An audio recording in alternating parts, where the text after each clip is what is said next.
Сәлем достар, бүгін сіздермен дәмді және жұмсақ сочниктердің рецептімен бөлісемін.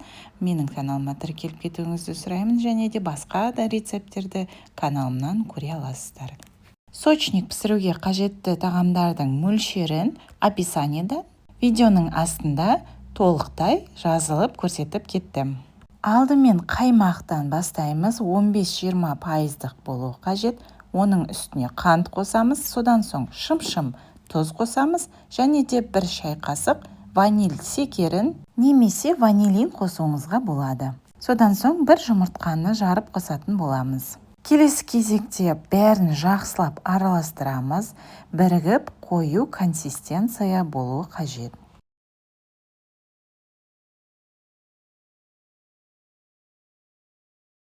Бөлек ыдысқа жұмсақ сары майды салып, миксермен майымыз ағарғанша араластырамыз, және менен кеңес кішкене шұңғыл ыдыс алуыңызды өтінемін, себебі май жан-жаққа шашырауы мүмкін.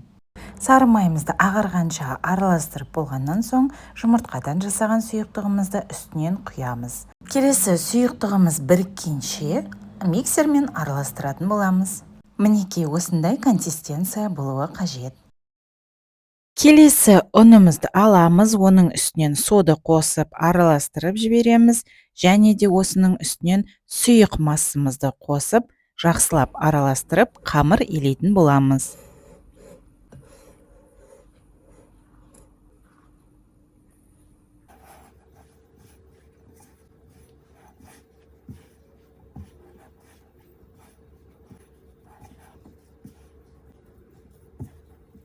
Ендігі кезекте ұнымыз бәрі бірігіп қамыр дайын болғаннан соң, қамырымызды пакетке сала тұрамыз, немесе пищевой пленкаға орап, тоңазытқышқа 10 минуттай салып қоямыз. Осы кезде сочниктеріміздің салмасын дайындайтын боламыз. Салмасына әрине творог қажет болады. 5 немесе 9% творог алуыңызға болады, және оның үстіне қант қосамыз. Содан соң 30 грамм қаймақ қосатын боламыз, және 1 жұмыртқаны жарып, оның ағын мен сарысын екіге бөліп, яғни белогы мен желтогын екіге бөлеміз. Ақырындап жұмыртқаның белогын салмасына қосатын боламыз, ал сарысын, желтогын алып қоямыз, бізге алдағы уақытта қажет болады. Жұмыртқаның белогын қостық, енді ең бастысы салмасы сұйық болмас үшін 20-25 грамм ұн қосамыз, немесе кукуруз крахмалын қосуыңызға болады. Бұл міндетті түрде қажет болады, салмасы пісіп жатқанда қоюлану үшін.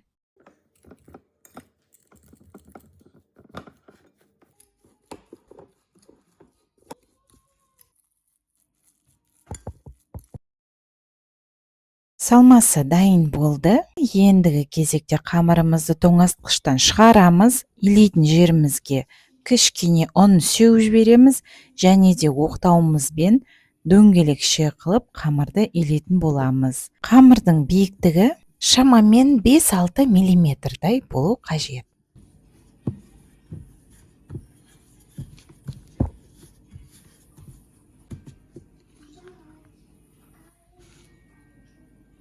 Енді формасын кесу керек болады.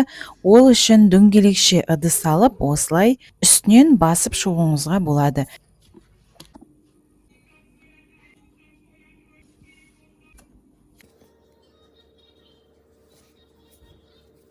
Дөңгелекше формаларымызды дайындап болды. Ендігі кезекте салмасын салатын боламыз, шамамен 1 үлкен ас қасық. Салмасының мөлшерін дөңгелекше формаларыңыздың көлеміне қарай аласыз. Дөңгелекше формасының ортасынан асырмаңыз, себебі пеште піскен кезде салмасы тағы да кішкене көтеріледі. Салмасының бәрін салып шықтық. Ендігі кезекте ортасынан осылай бүктейміз, және противеньге кішкене ортасына орын тастап салып шығамыз. Алып қойған 1 жұмыртқаның сарысының үстіне 1 кішкентай шай қасық сүт құямыз, жақсылап араластырамыз, және сочниктеріміздің бетіне жағып шығамыз. Қызып тұрған пеште 200 градуста 20 минутта пісіретін боламыз. Міндетті түрде пешіңізді қадағалап отырыңыз, себебі әркімнің пеші әртүрлі пісіреді. Беті қызарған жағдайда пешіңізді өшіруіңізге болады.